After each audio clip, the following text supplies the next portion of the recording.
the 21st of August. I'm Angela Lagunsad Castro. And I'm Cheska Lituncala. We are bringing you the perfect mix of the headlines you need and the conversations that shape your day. From the news desk to the digital space, we have got you covered. I'm Pauline Verzosa, and welcome to Morning Matters. Now, first in the news, former House Speaker Martin Romualdez has filed a supplemental counter affidavit before the Ombudsman, including Orly Gutes's recantation.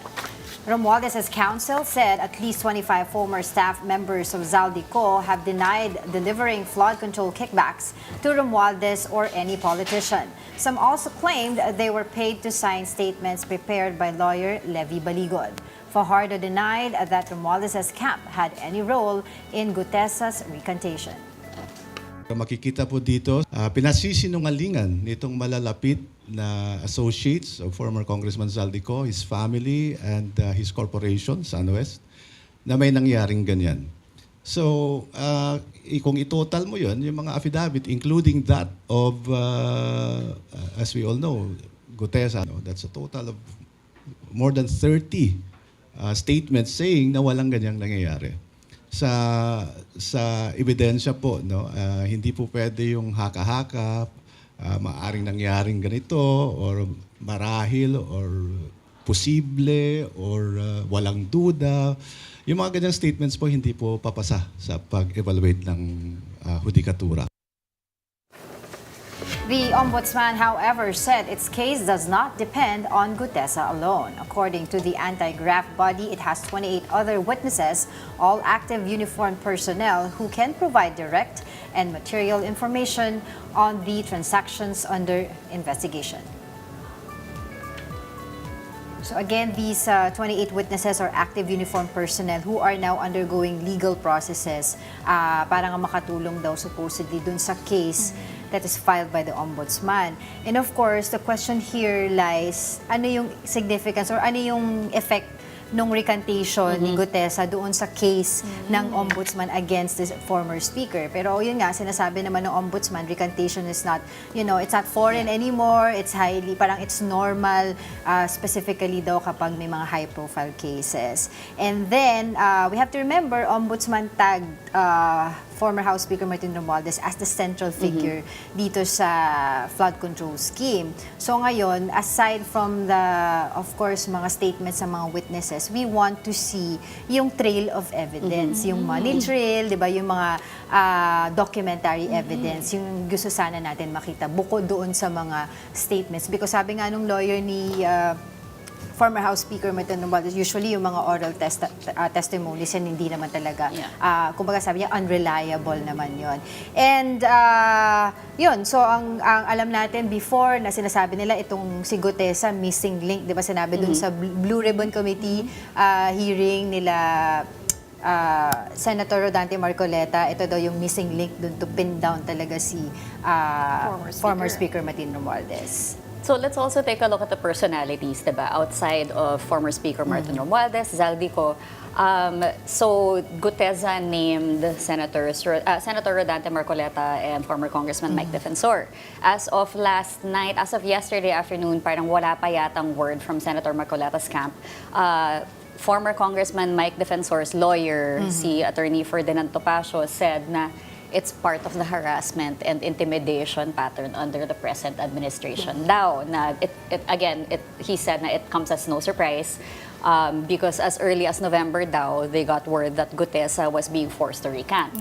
But outside of that also, with Attorney Rowena, former COMELEC Chair Rowena Guanzon, lakas din ang statement niya. May maniniwala ba sa'yo na mag-aabogado ako para sa'yo? But in hindsight also, Attorney Guanzon filed a case against Attorney Topacio back in 2022. Basta may long may long history with the personalities involved, including the lawyers. Exactly. But you know what I found interesting, because Attorney Topacio guested last night on the Big Story, right? He was talking to our colleague, Sir Ed Lingao, and there he was saying na itong recantation daw, parang sinabi niya the administration is behind it, not just former Speaker Martin Romualdez. And that was interesting for me because they're saying na sila sa opposition, they don't have naman the money, the funds to bribe and force Guteza to recant. It's actually the administration that has all the maletas, the money. But remember nung SONA, sinabi rin naman ni President Bongbong Marcos na his own cousin, the former Speaker, Martin Romualdez, will be facing cases already. So, hindi ko alam na ano ba to, is there already, are lines getting blurred already? That is the administration trying to protect now the former Speaker? I don't know why Attorney Topacio mentioned the word administration. So we'll see. But on the part of the Ombudsman, they said their cases will continue, right? They already have 28 witnesses right now, other witnesses, uniformed personnel. We're not sure about their identities just yet, and maybe that's also better para hindi na rin malaman yung mga identity nila and hindi sila mahabol, hindi sila mabribe, and they won't be also forced to recant their statements if that's what happened, no? But as far as itong si Senator Marcoleta and former Congressman Mike Tiffin are concerned, they haven't issued any statements yet. We tried reaching out to them, but as we know, they are currently detained. So, Parang no mahirap comment kumuha. daw doon sa camp ni Senator Marcoleta. And as for Atty. Topacio, I remember him talaga lagi niya sinasabi, lagi yung pinipin down lagi. Ang behind of all of this is administration. Lagi niya sinasabi talaga yan. But going back dun sa statement nga ni Gutesa, if you can remember, di ba, nawala siya after niya nung that first Blue time Ribbon, that he appeared in Blue Ribbon, and sabi ni Senator Lacson na hindi na siya nasa-surprise na mag-recant ito. That umpisa pa lang duda na siya dito kay Gutesa. Pero there was a time na, if you can remember, during a protesta coverage sa News 5 noon, ang guest namin si Maluti Kia and Yusek Claire Castro. Dito pa nga sila nag-init because, nagkainitan rather, kasi hinahanap nila si Gutesa. So nagtuturoan sila, bakit? Nasaan si Gutesa?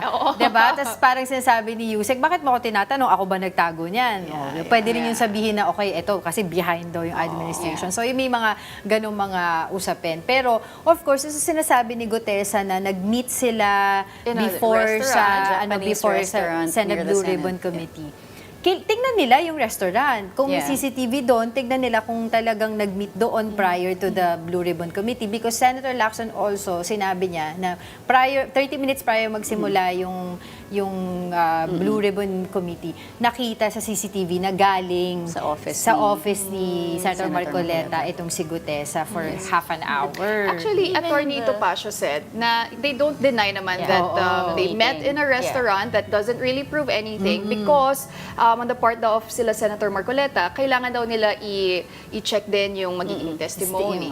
But then, hindi na natin. So, kung may CCTV, okay, so nakita sila. But we don't know what they discussed. The actual contents of the meeting. Pero makikita mo from an ordinary perspective ng tao na, okay, nag-meeting kayo, tapos during the meeting, meron kang binabasa, tapos sinabi ni Senator Marcoleta, no, stick to the, to the paper. Yun yung sinasabi nila na parang kino-coach during the hearing itself, na parang, masyado mong minamadali, balikan mo yung paragraph ganito, huwag ka na mag-adlib, ganyan. So, you can understand why people are thinking, bakit parang kino-coach yung witness.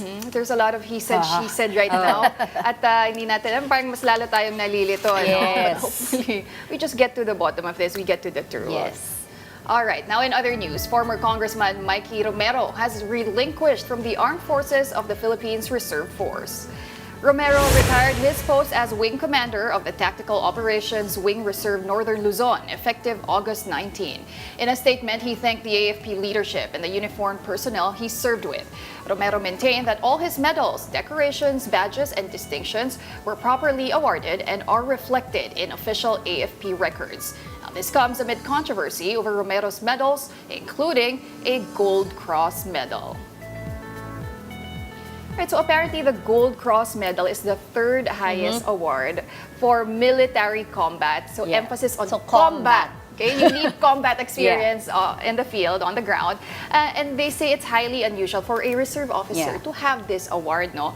That's why a lot of retired military officials are questioning why Mikey Romero was given this award, considering na he's a reservist for the Philippine Air Force, diba? So, lumipad ba siya ng mga aeroplano? We don't know, right? But on the part of Mikey Romero, he said hindi naman daw Gold Cross yung suot niya. It was the Gawad sa Kapayapaan Award.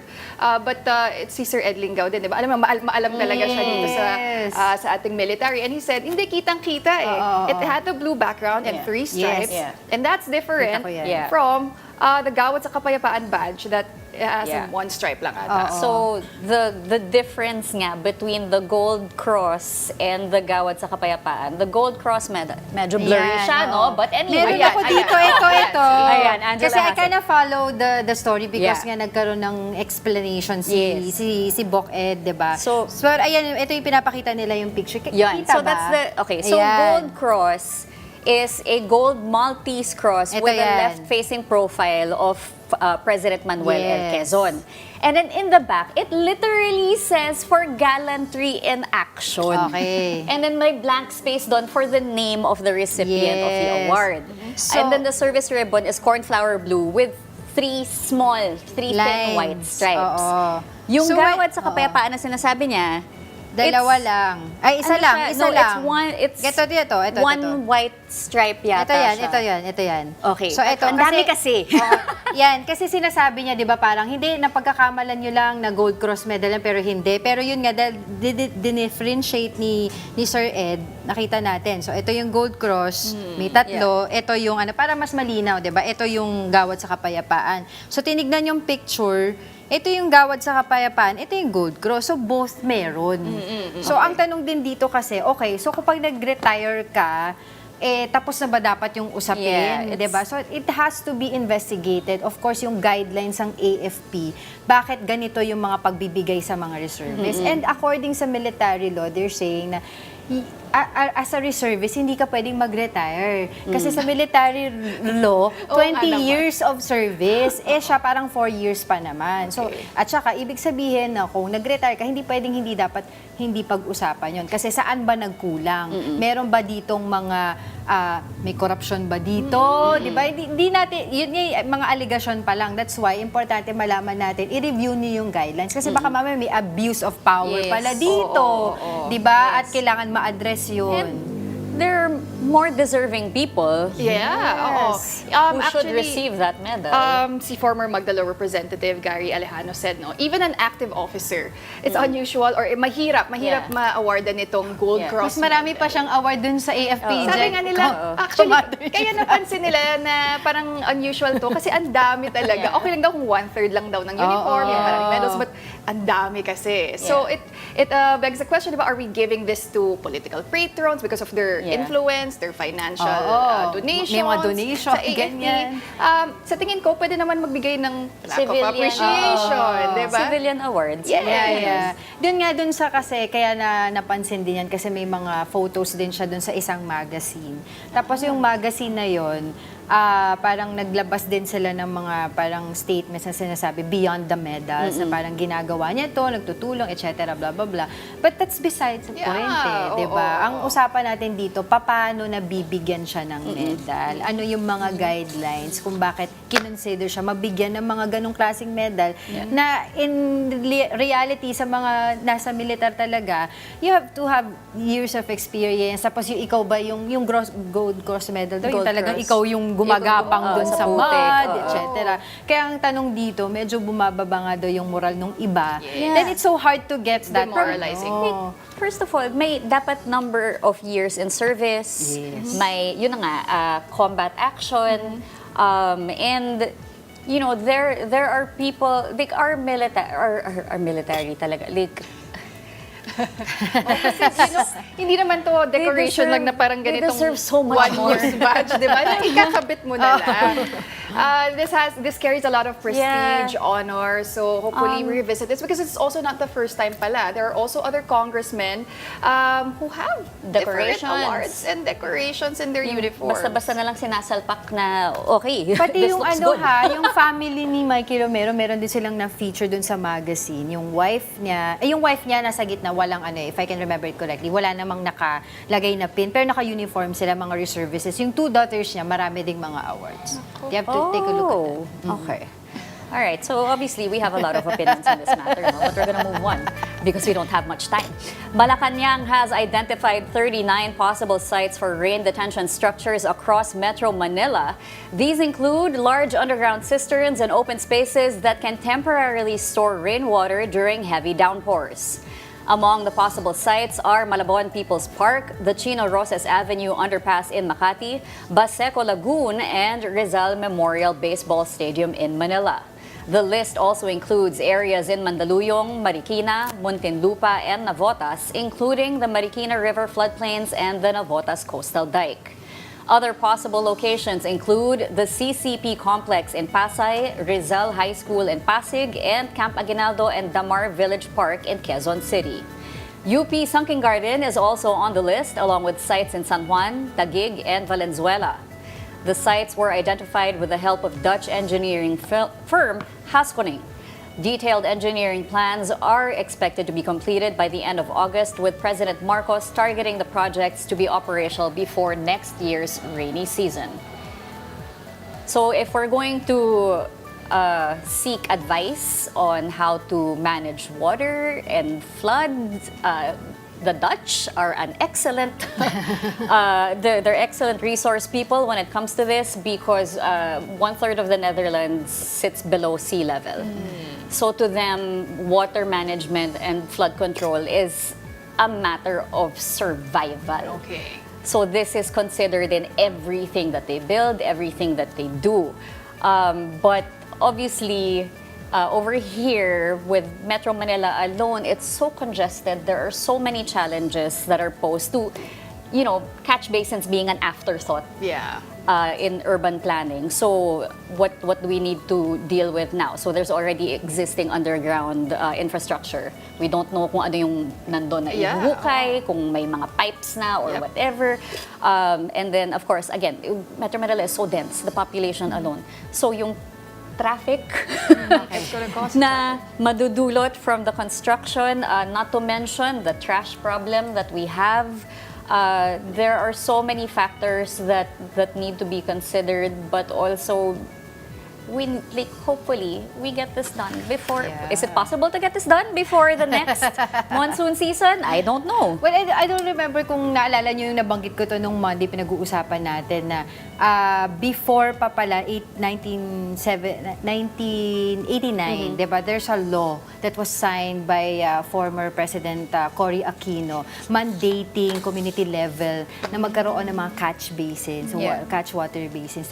Ginagawa yun sa BGC, nabanggit mo nga the other day, diba? So, kumbaga parang sinasabi ko, we have so many laws and we don't really don't know how to implement it.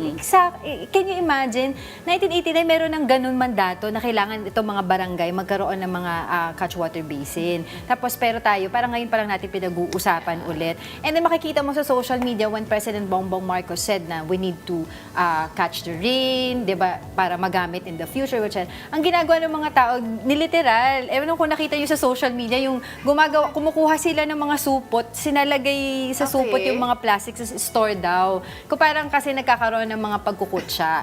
I mean, not for anything, diba? Ako naman, ang intindi ko dito sa sinasabi ni President Bongbong Marcos is yung catch basin. Kasi there are private companies have already been doing it. Mga hotels, mga malls, diba? They catch the rainwater, they reuse it, they release it safely. So yun po yung ibig sabihin nun. Kasi we have so many water dahil sa flood. Tapos pagdating ng tagtuyot, wala tayong tubig. So yun lang naman yun. Yung parang to be able to mitigate the flood also, we need to catch the water as well.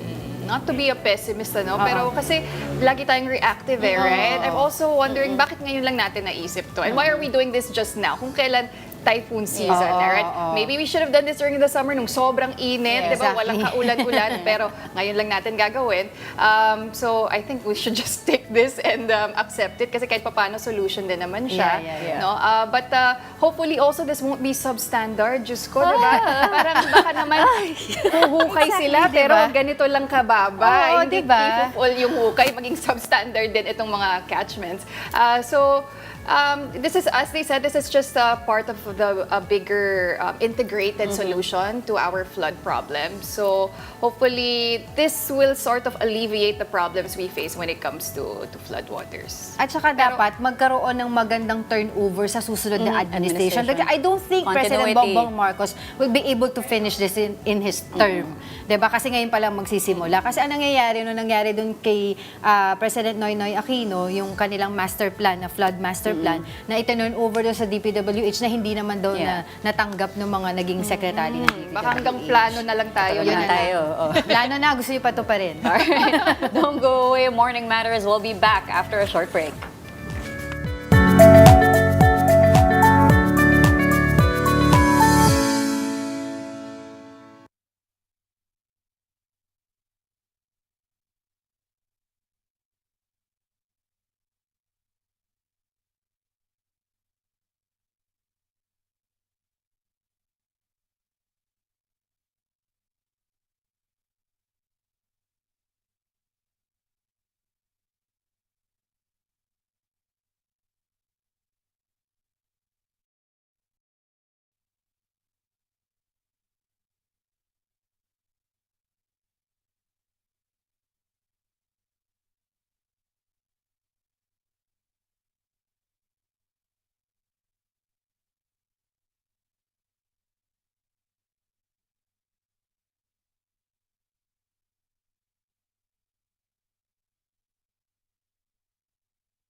Welcome back. You're still watching Morning Matters here on One News. Mike Defensor's legal counsel, Attorney Ferdinand Topacio, questioned the credibility of Orly Guteza's recantation. In an interview with The Big Story, Topacio said the recantation came as no surprise, claiming they had received reports of pressure and intimidation against Guteza as early as November 2025. Topacio said the conflicting statements should be assessed based on the surrounding circumstances, including Guteza's disappearance after his testimony and reported harassment of his family. He maintained that Defensor and Senator Rodante Marcoleta have nothing to gain from Guteza's recantation except to expose what they believe are irregularities involving flood control projects. With respect to the present issue, I would say that this came as no surprise because as early as November 19 of last year, we had already gotten information that Guteza, who suddenly disappeared after his bombastic testimony before the Blue Ribbon Committee, was being forced or had been already forced to recant his testimony. It all boils down to what does Guteza have to gain, what does Mr. Romualdez have to gain from the recantation, and what do Senator Marcoleta and Representative Defensor have to gain, except for the national interest in exposing an anomaly or corruption in government. We can see that there is a pattern on the part of the administration to intimidate and harass whistleblowers by imprisoning Senator Marcoleta and former Representative Mike Defensor, which has the effect of demoralizing the whistleblowers. The war of words between the Philippine Defense Department and the Chinese Embassy is escalating. Defense Secretary Gilbert Teodoro accused the embassy of shielding Chinese businessman Tony Yang and others linked to alleged illegal activities. The row stems from the May raid on Sanjia Steel Corporation in Misamis Oriental, where around 70 undocumented Chinese nationals were arrested. The Chinese embassy has accused the Philippines of discrimination and mistreatment of Chinese workers, while the DND and PAOK insist the raid was a legitimate law enforcement operation. Meanwhile, the Cybercrime Investigation and Coordinating Center said it is pushing for stronger regulation of online platforms following the Livestream Zamboanga shooting. CICC Executive Director Undersecretary Aboy Paraiso told One News Historicon that the agency alerted Meta within 5 minutes of detecting the live stream, but the video was taken down about 7 to 9 minutes later. Paraiso said the process was partly affected by Meta's limited operations in the Philippines, with requests needing to go through its regional office in Singapore.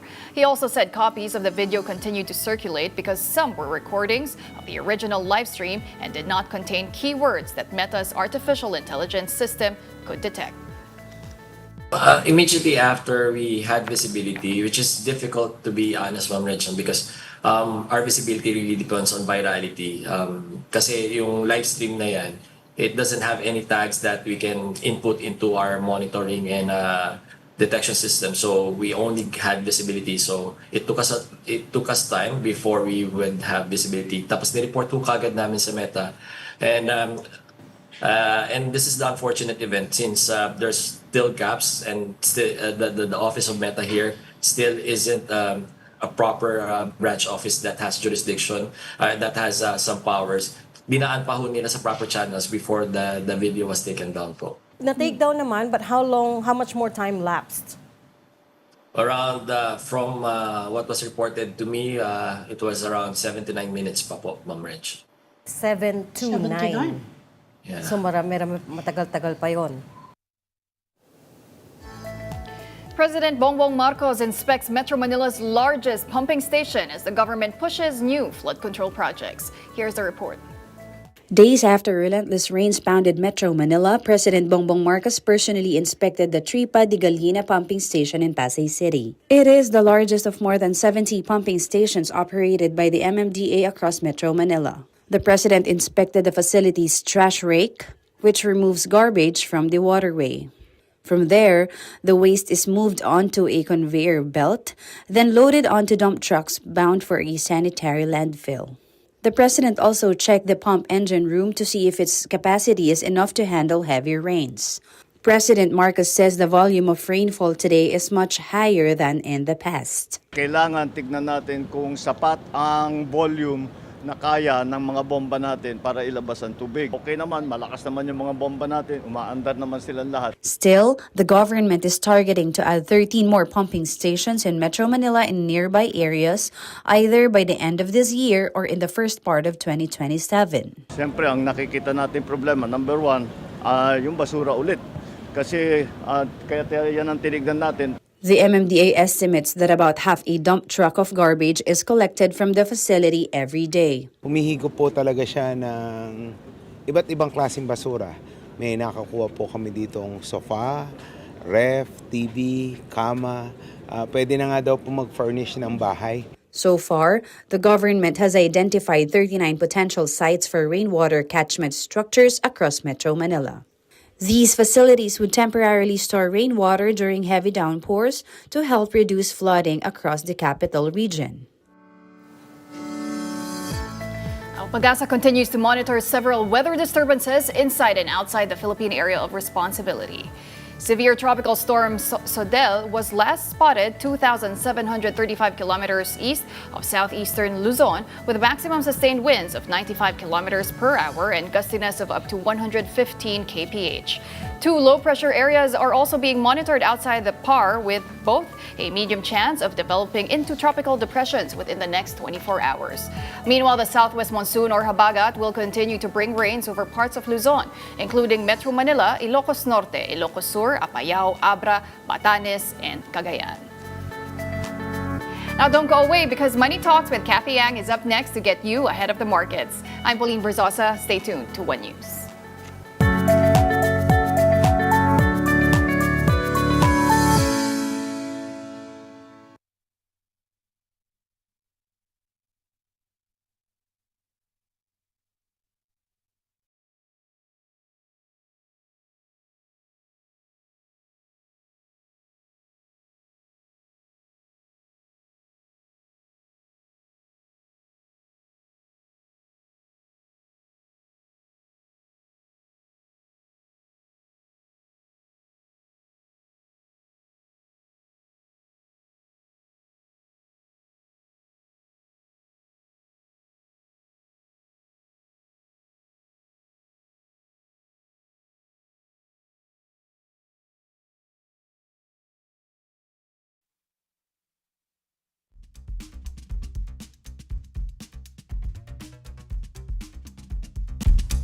Welcome to Money Talks. I'm Kathy Yang, your intel on the Philippine markets and the economy. In the headlines, Malacanang identifies 39 possible sites for rain detention structures across Metro Manila as the government pushes for new flood control measures. Fuel prices expected to go up again next week amid uncertainties in the Middle East. And foreign business groups push for tax certainty to improve the Philippines' investment environment and competitiveness. Mon Abria, global tax policy expert and chief tax advisor of the Asian Consulting Group, joins us live.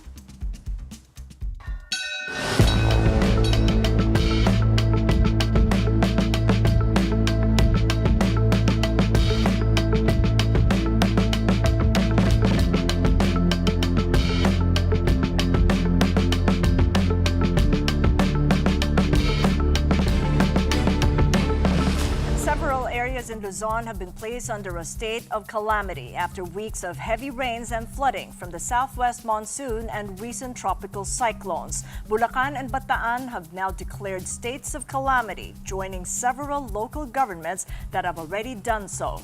In Benguet, La Trinidad has also been placed under a state of calamity. The province's infrastructure losses alone have reached 57 million pesos. Meantime, Malacanang has identified 39 possible sites for rain detention structures across Metro Manila. These include underground cisterns and open spaces that could temporarily store rainwater during heavy downpours. Among the sites are Malabon People's Park and Chino Roses Avenue underpass in Makati. The list also includes sites in Mandaluyong, Marikina, Muntinlupa, and Navotas, including the Marikina River floodplains and Navotas Coastal Dike. The sites were identified with the help of Dutch engineering firm Haskoning. Detailed engineering plans are expected in a month, with President Bongbong Marcos targeting the projects to be operational before next year's rainy season. 13 more pumping stations will be built or upgraded across Metro Manila. 4 will be new stations, while the rest will be upgrades. The projects are expected to be operational by the end of this year or early 2027. Marcos announced this during his trip to Tripa de Galina pumping station in Pasay, the largest of more than 70 MMDA pumping stations. Kailangan tignan natin kung sapat ang volume na kaya ng mga bomba natin para ilabas ang tubig. Siyempre, ang nakikita natin problema, number one, yung basura ulit.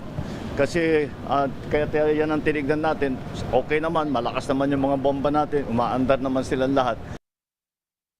Meantime, One Meralco Foundation has reached around 2,500 flood-affected families in Bulacan, Cavite, and Rizal. Relief distribution is expected to continue in the coming days. Public Finance Specialist Saiza Nadine Suzara says the proposed 2027 national budget leaves limited fiscal space for government programs and projects after mandatory allocations. In an interview with Political Beat, Suzara said around 4.4 trillion pesos would go to debt servicing, the national tax allotment for local governments, and government personnel costs. That would leave about 2.8 trillion pesos for other programs and projects. She warned that heavy spending on short-term aid could crowd out long-term investments in education, healthcare, transportation, and other infrastructure, which could also fuel patronage politics. Suzara also flagged the proposed 38 billion peso financial assistance to local governments. She says its lump sum and discretionary nature could create room for pork barrel spending. Actually, yung budget natin, pataas siya ng pataas taon-taon. At mahalaga yung trend na yon. Kasi kaya mo tinataas yung budget para makapag-invest sa productive capacity ng bansa. Kasi ang goal ng pagkakaroon ng budget, magkaroon ng development, mag-stimulate ng growth sa ekonomiya. Kaya lang, kung ikukumpara natin yung trend na pataas ng pataas yung national budget natin, ang nakikita naman natin the last few quarters, pababa ng pababa yung ekonomiya. The Philippines posted a balance of payments deficit in July, reversing the surplus in June. The deficit stood at $1.47 billion in July from a $3.4 billion surplus the month before. From January to July, the deficit reached $5.35 billion, slightly narrower than the same period last year. The Bangko Sentral attributed the July deficit to the country's trade gap, foreign portfolio outflows, and external debt payments. Foreign business groups are pushing for greater tax certainty, saying clearer rules could help strengthen the Philippines' investment climate and competitiveness. The Joint Foreign Chambers of the Philippines held a policy dialogue on RMC 5/2024, which covers taxes and cross-border services. The group says the rule has implications for tax treatment, documentation, reporting, contracts, and internal compliance. Representatives from the BIR, Finance Department, business groups, tax and legal professions, and academe took part in the discussion. The JFC says clearer and more consistent implementation can help companies plan investments and meet their tax obligations. The group will consolidate the recommendations and raise them with the government agencies.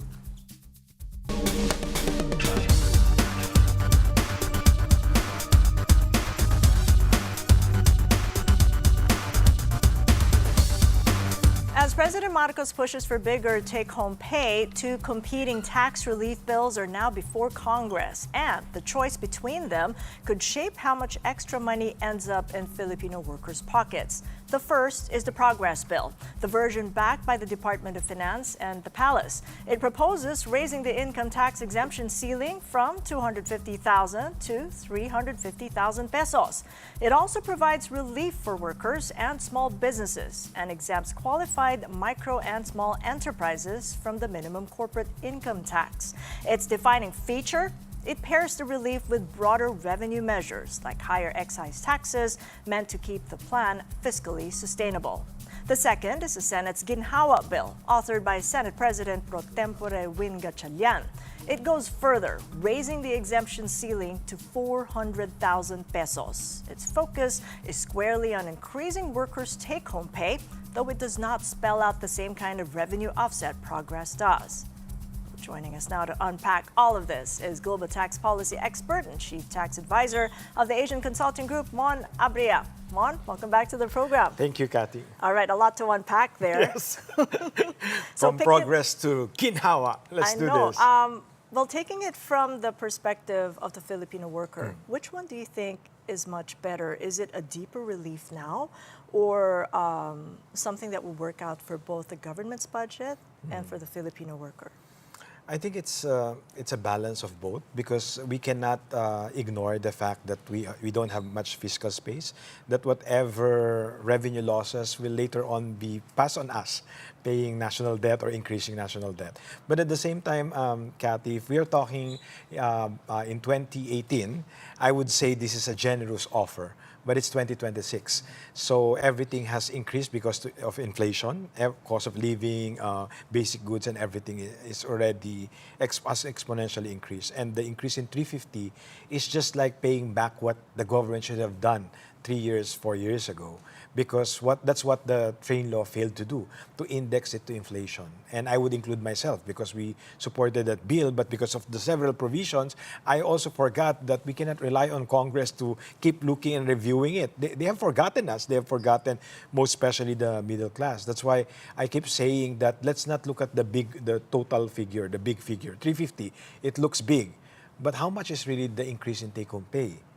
Versus the Ginhawa, which for me really gives more, a little more, because it's not from 350, it offers 400, but both are giving less than 2,000 increase in monthly take-home pay.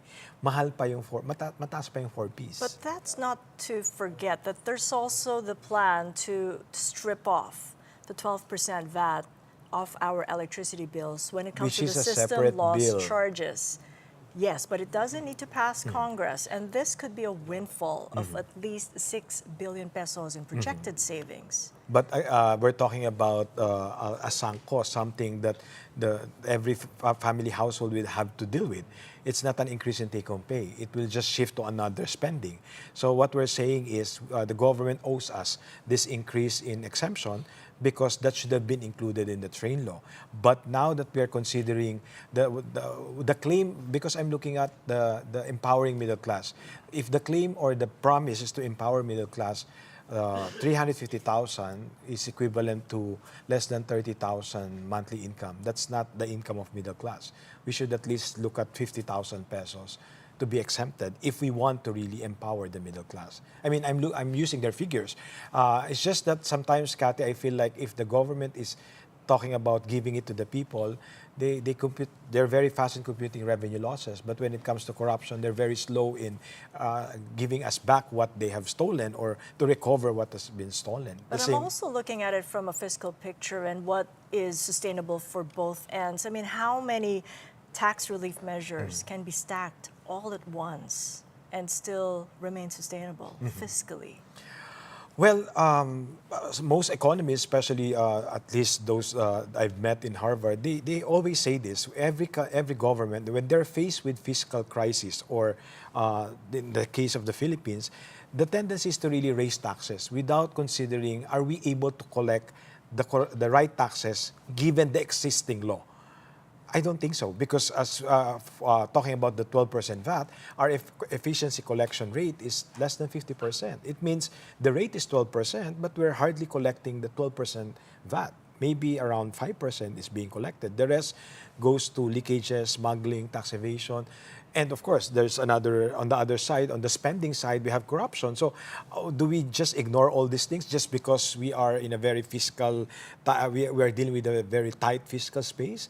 I think if we look long term and deeper, we need to make sure that we protect every Filipino and their future, because their salaries will not be increasing every year. Their income will not be increasing like inflation. So the government needs to step in. What are the misgivings of the government? If the government cannot provide everything, then might as well give the money back to the people. Anyway, that's their hard-earned money. This is not for peace, Kathy. Let's be clear with this. This is not subsidy. In fact, I don't want to call it a relief.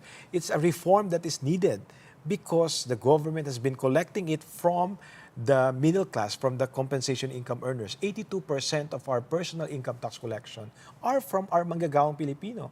But the richest of us, those in power, are not paying the right taxes. But the middle class, the compensation income earners, according to BIR's annual report, 82% withheld that source. They never had a choice. So we just want to give back a little more to them. And that's what you're saying. That's why you're favoring more ginhawa than the progress bills. But ginhawa does not have the revenue offsets a progress bill has. So what proposal do you have to build back the revenue loss that would come with the passage of ginhawa? I will again use the recommendation of the World Bank. Why don't we lift the bank secrecy and start unlocking the untapped, uncollected income? There are not just the unexplained wealth of the corrupt politicians. We also have high net worth individuals who lives in exclusive subdivisions, but they don't have ITR or they don't pay taxes. Why? Because it's not subject to withholding. Again, we go back to who are really being collected or who are paying taxes, the compensation income earners. The rest of us, those who are earning a lot more, are barely paying 1,000 peso tax. And that's something that the BIR should really look into. Have you done the maths on that? If and when the bank secrecy law is lifted, we how actually much of did, a but revenue gain correct. that This can will be had? definitely the DOF will question this, but I will challenge them. We can collect as much as 1 trillion pesos. That's how much I believe is not being collected, just from the income tax. That's how many people are not paying, because again, based on the report, the sure collection, the guaranteed collection of the government, and they relied on it for the longest time, are from compensation income earners. The rest are unsure because it's voluntary. And we cannot rely on BIR audit because it's also prone to corruption, and we know that. That's why we are pushing for a BIR, a risk-based automated audit, which hopefully will happen soon. Because otherwise, even our foreign investors will run away because they cannot keep paying consultants like us and auditors and lawyers just to deal with BIR every time they're being investigated for nothing. Just because they feel like you have unpaid taxes. No, there should be triggers, there should be risk assessment why a taxpayer will be audited. Unlike now, they just audit whoever they want or whoever they feel. And that's not good. 1 trillion pesos at the very least can Just be had to lift for the bank secrecy, lifting the bank audit. secrecy law. Do you think that that could more than offset the revenue losses, maybe even on the progress bill? The progress bill, the progress bill, Kathy, only Yeah. estimated 70 billion revenue loss. What they are flashing is a 4 or 5 year accumulated loss, the 300 billion. That's why, again, let's go to the basic. The revenue loss per year is not 300 billion. It's only 70 billion. What DOF is saying is for the next 4 or 5 years. Let's not talk about the first 4 or 5 years. Let's talk about the first year. Can we manage it? Yes. 70 billion, baka isang maleta lang yun. I mean, come on. But when you if it's take for a the look people, at Moody's has just put out a report saying progress bill could risk delaying fiscal consolidation because not even the revenue offsets would make up for any excise tax that could be Yes. passed because of the bill. I understand, but I think they also have to recognize that we have so much inefficiency and corruption. Why don't we cut on our wasteful spending? Why don't we remove confidential funds? Why don't we remove all these allocations that are not even being spent properly? I mean, budget NEP is different on the spending. NEP looks good. This is the program. This is where it will go. But did it really go where it should go? Let's look back. If not, why are we even clapping our hands for the 7.2 trillion budget when BIR cannot collect even 4 trillion? It means we will again loan and increase our national debt. So again, my position is cut wasteful spending. Let's be more frugal and judiciously spend our taxes and collect from those who are not paying. Then 70 billion will be nothing. Until then, it looks like a combined fiscal hit because when you look at the numbers, and let's just pull that up, the current fiscal strain that we're facing is double-edged here with the debt to GDP hitting 66%. So you can see there that's, as of the end of June, that's the highest in 22 years. And when you look at the outstanding debt, that stood at over 19 trillion as of end June. And it's seen climbing to over 21.4 trillion. And imagine, given the figures that you've mentioned, are you saying that for us to improve that, we will just keep increasing our taxes? No, we need to really cut on our spending. Otherwise, we will keep loaning or increasing our debt. Because in as much as we want to hope that BAR can collect all these budget requirements of the government, they can't. They are not in a position to do so. We need to modernize them. They don't have all the capital outlays, the infrastructure to really run after the big tax evaders. Time and again, we've seen that. If they go to court, it will take 10 years, 20 years before a tax case will even be won, if they even win. So the only way is to really make the most of what we have. So whatever available funds that we have, we need to use it judiciously. Cut all this wasteful spending. It's an election year. Even more, the more that we should be cautious about this 7.2 trillion. Exactly. So if it's not 7.2 trillion, what then would be a sustainable budget? Coming into an election year, it's something that we can't, keep at the back of our heads. I don't know, maybe it's just stay with the 2026 budget, not even go higher than that. Because if we are not able to spend it properly, what is the guarantee that we will be spending properly the even more budget? I mean, I am afraid not just for this government if they will continue to fail us, but I am afraid for Filipinos who are still hoping that their government will save them from this misery. Because prices are increasing, and then you want taxes to continue to increase while their services are still failing us. Education, health, infrastructure. The Baha flood is everywhere. So, just as a final point, that low-hanging fruit, what can the government do now to address this? Workers' relief. I think they need to expedite the passage of the bill, but they need to balance. I agree with you that the Ginhawa bill may be very generous compared to progress, but it was not mindful of the revenue loss. But it doesn't need to be a new increasing taxes. My position is really to collect from those which are not being collected, the tax evasion, smuggling, unexplained wealth. There's so much to collect from there. Let's not pass, again, the burden to those who are already paying taxes. And increasing excise tax, we might push all these consumers to go to the black market because there's so many illicit products, cigarettes, vapes, and alcohol. So you will not be collecting what you're projecting. And we've seen it. You can keep increasing excise taxes, but it doesn't mean increasing collection. So might as well just collect from the existing taxes, improve the administration, and judicious spending. Cut all this wasteful spending. All right, a lot we have unpacked and a laundry list there. Thank you so Thank you, much. Kathy. Appreciate your insights. Mon Abria of ACG. The Ninoy Aquino International Airport has unveiled a new marker in honor of the fallen hero and its namesake. The marker stands in front of the repositioned name of NAIA on Terminal 1's facade. The new NAIA Infracorp president and CEO Ramon Ang yesterday personally welcomed the Aquino family for the launch. Aquino died on this day 43 years ago at the tarmac of what was then the Manila International Airport. The airport was renamed to NAIA in 1987.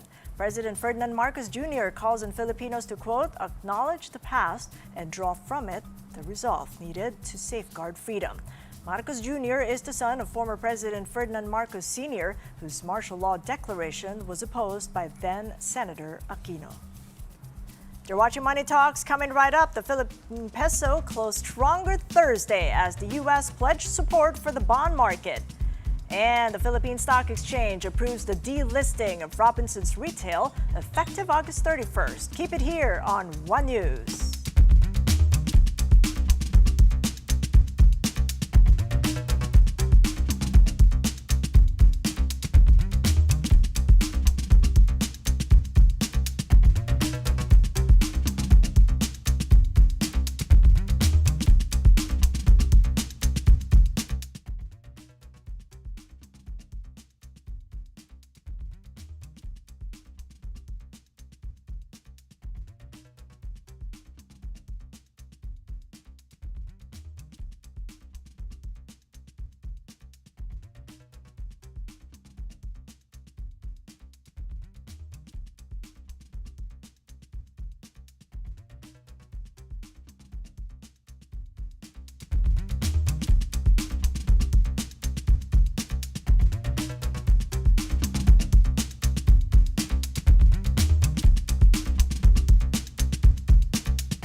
Welcome back to Money Talks. I'm Kathy Yang. Local pump prices expected to rise next week with the U.S. and Iran still on a diplomatic stalemate over the reopening of the Strait of Hormuz.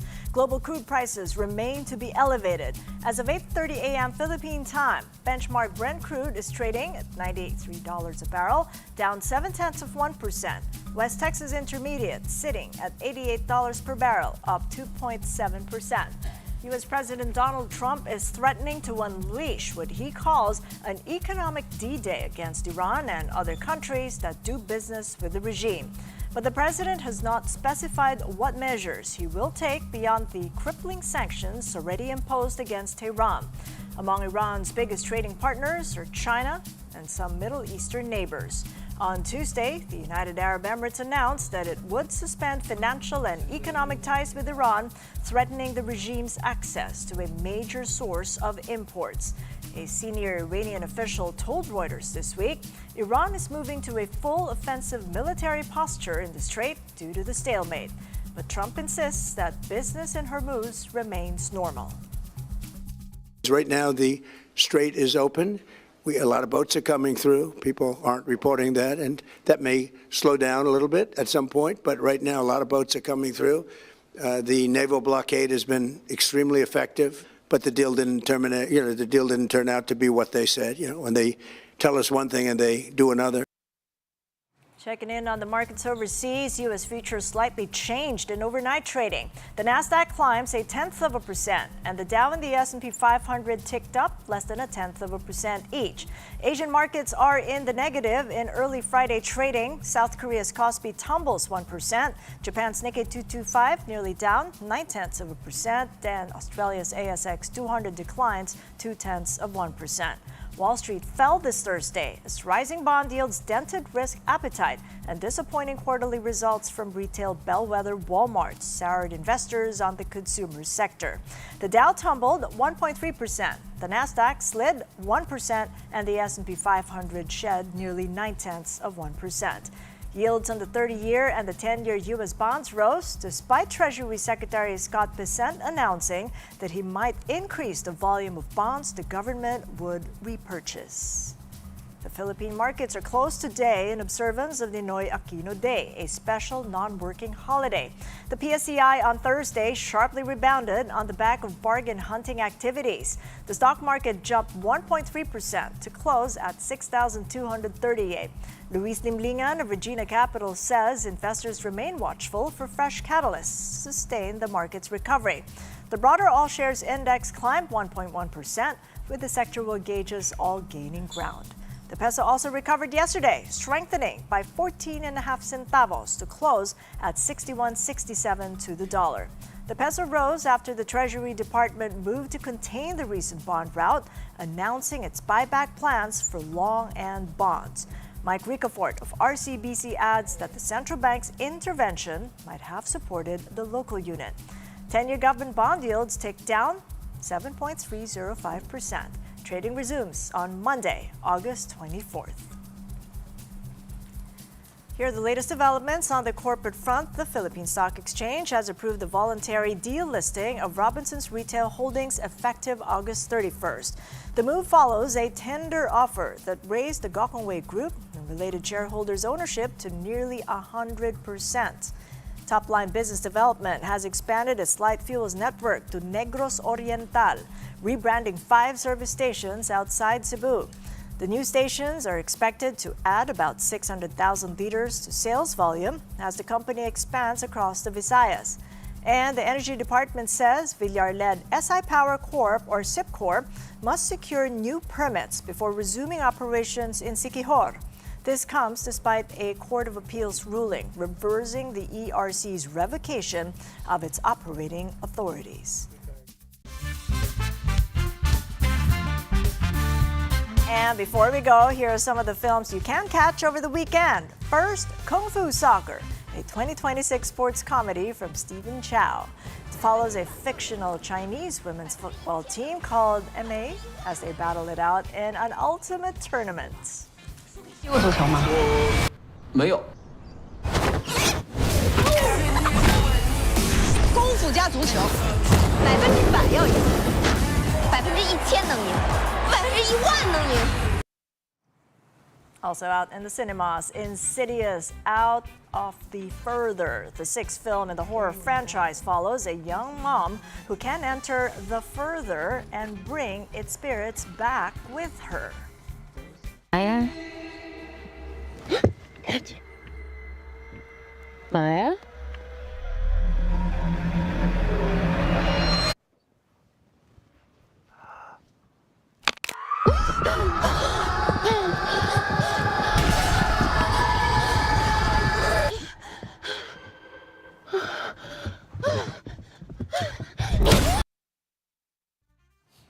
And Filipino horror fans are apparently into it. This as the film earned 51.7 million pesos on its opening day, setting a record for the biggest opening day ever for a horror movie in the Philippines.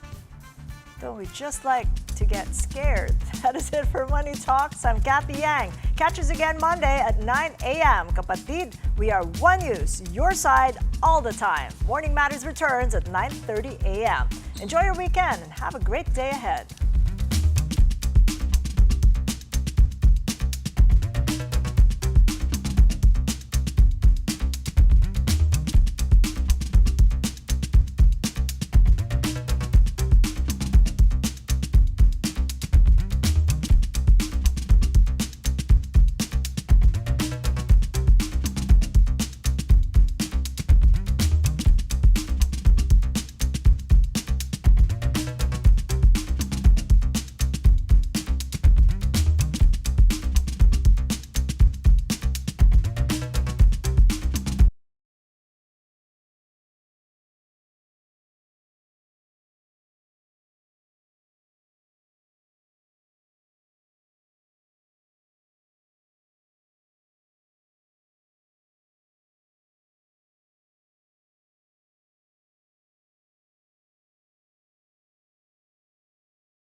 Good morning mga kapatid. You're still watching Morning Matters here on One News. The week in politics was marked by fresh testimony, new questions over accountability, and sharp exchanges between some of the country's most prominent political figures. Vice President Sara Duterte's impeachment trial continued despite the heavy habagat rains, with her former special disbursing officer testifying as the prosecution's first hostile witness. First Lady Liza Araneta Marcos also faced criticism over her sabbatical post as floods hit parts of Metro Manila, while the palace defended her response. The ombudsman flagged Senator Lauren Legarda's extended leave as suspicious as her son, Congressman Leandro Leviste, sought a 2-month travel authority. Malacanang and Vice President Duterte also traded barbs over transparency in official travel. And retired Marine Orly Gutesa recanted his testimony in the flood control probe, accusing Senator Rodante Marcoleta and former Congressman Mike Defensor of being behind his earlier affidavit. And now to help us make sense of the week's biggest political developments, we are now joined by political analyst Dennis Coronacion. Sir, it's a holiday, but thank you so much for joining us here in the studio. Yeah, thank you for having me. Good morning, ladies. Ako, marami po tayong pag-uusapan today. It's been a very busy week, not just in terms of the weather, di ba? There have been suspensions, pero on the political front, ang dami ring nangyari. But let's start with the recantation of Orly Gutesa, yung supposed witness nga dito sa case ni former Speaker Martin Romualdez. What should we make of his credibility now that he has recanted his earlier statement? Well, kahit sino yan, whether it's Gutesa or anyone else, if a witness recants his or her testimony and removes a person that he or she implicated before, ano na yan, doubtful. Oo. So, itong kanyang recantation definitely is going to cast doubts on his new testimony. Oo. And essentially, yung kanyang new testimony is that he's no longer implicating former Speaker Martin Romualdez in the flood control scandal. So I don't know if that's still believable. Well, of course, we have seen several back and forths kung sino ba yung dapat accountable dito sa flood control mess. And right now, we have yet to see a real case against the former speaker. And there are also people who are asking, where is Amena Pangandaman and Bersamin? Do you think there's an effort to conceal their possible involvement in this? Well, mahirap ma-prove yan. It's hard to prove whether or not the administration has really made serious efforts to give or to enlighten, to show some kind of enlightenment dito sa issue na to.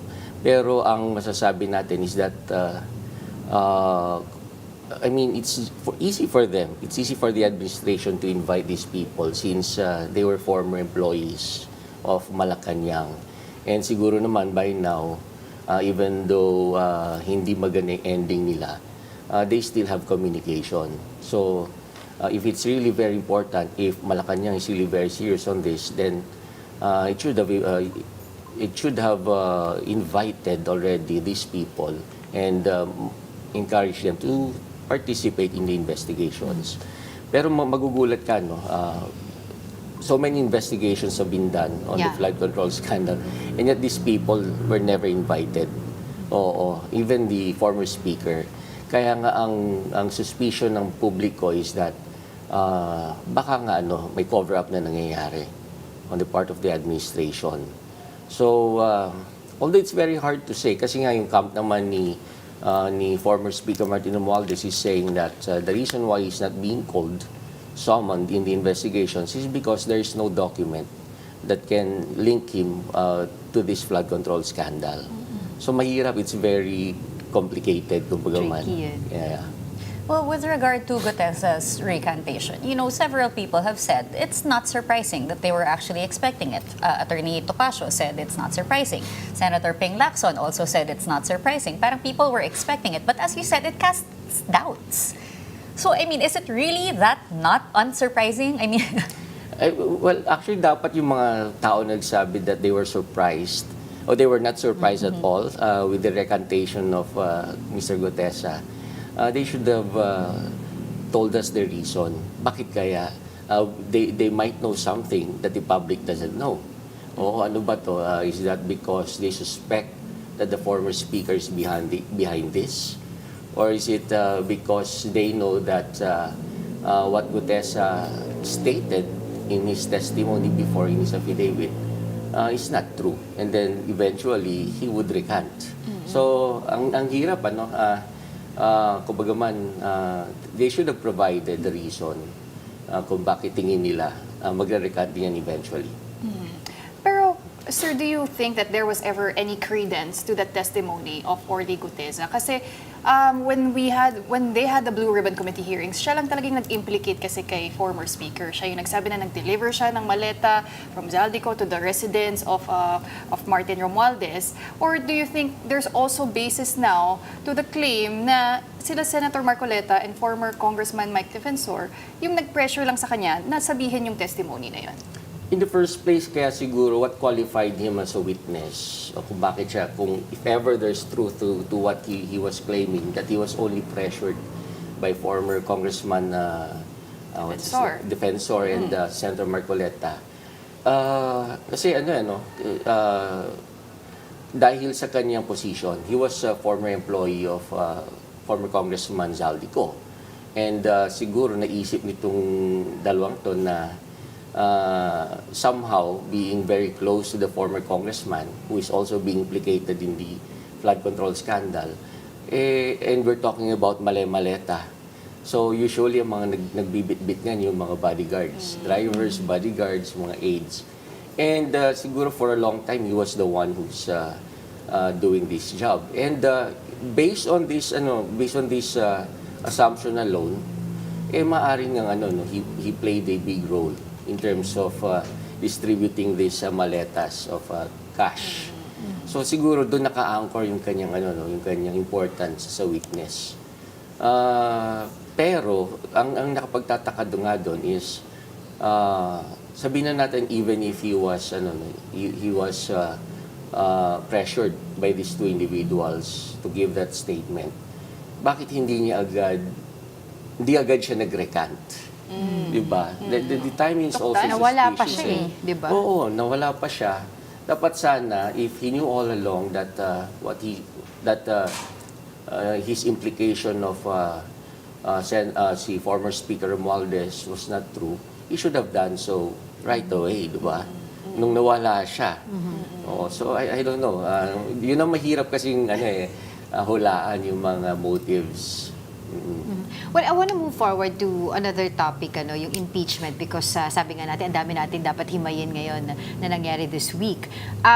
What about Gina Acosta? What do you think about her testimony? Does it, parang sa tingin mo ba yung sinabi niya na ibinigay yung confidential funds doon sa kanyang, sa security aid ni VP Sara, does it really account na talagang may direct accountability dito si VP Sara?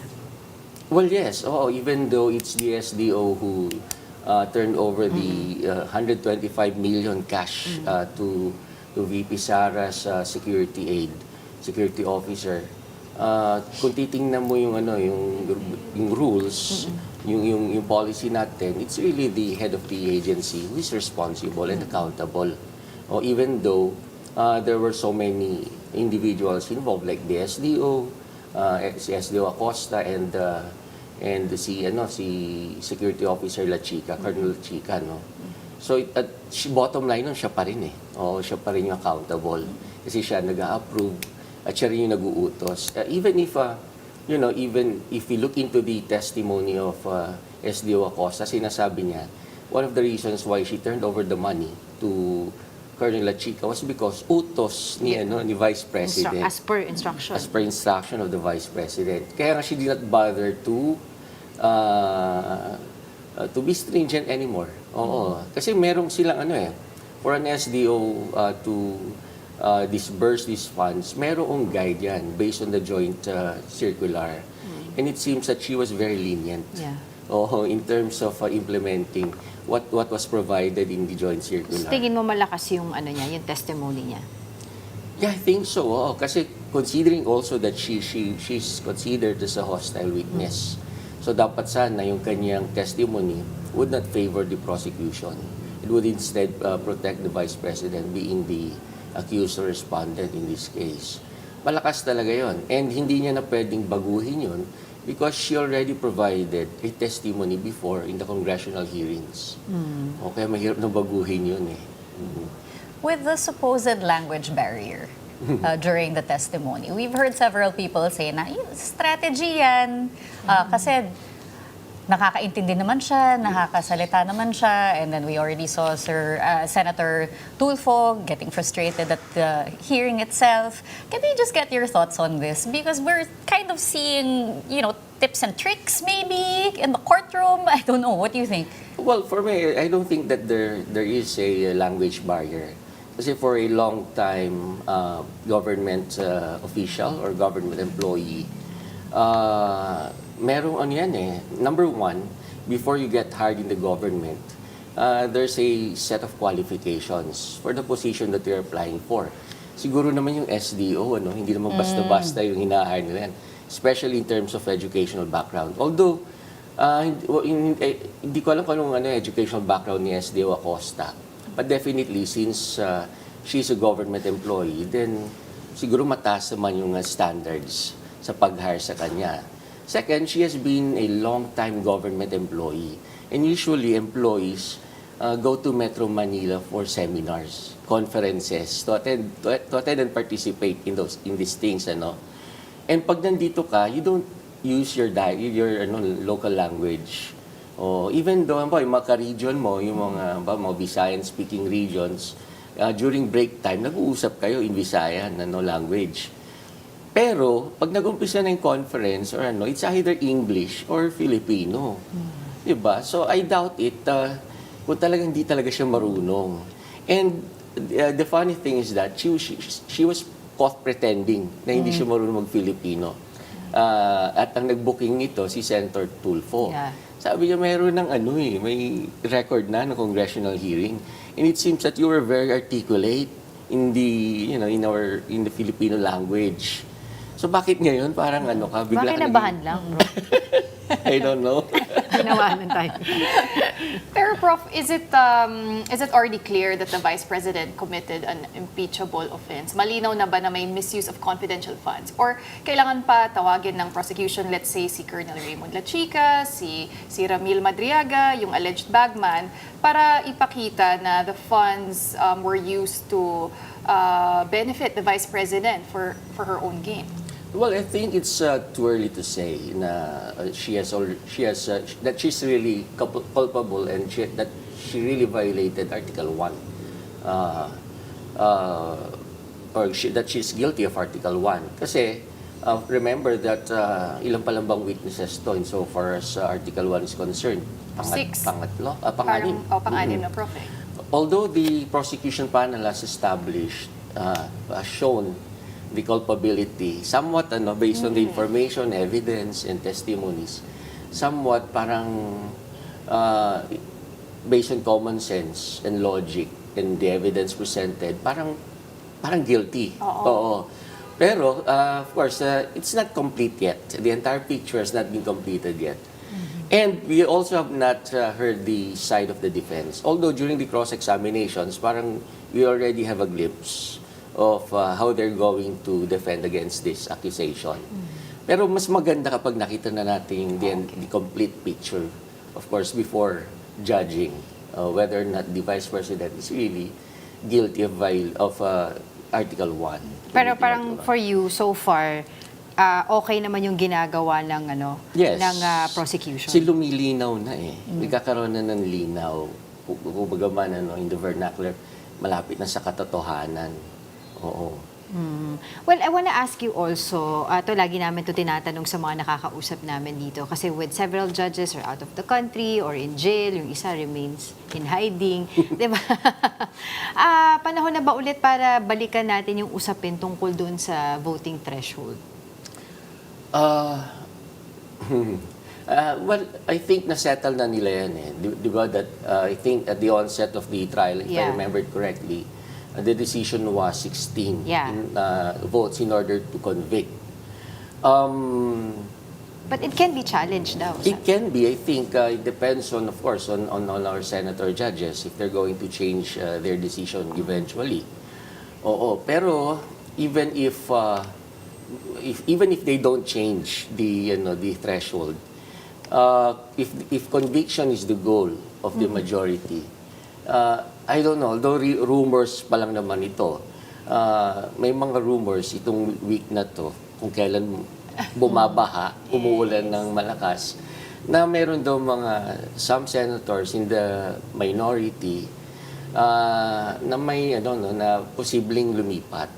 And paglipat nila, makukuha na ng majority yung 16 votes. Oo, kumaga man, it's in the works, so hindi pa sigurado. Para lang we're all on the same page, Prof. Ito sila senators, Camille Villar, di ba? Yung mga The Villar siblings. Villar siblings. Sila Bongo, tama ba? Kasama din ba siya kaya? Is that a possibility? Do you think? Yeah. Hindi ko narinig pangalan niya eh.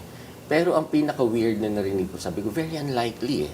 Di Cayetano siblings. Kasi sabi ko, That's why ba quiet sila? I don't know.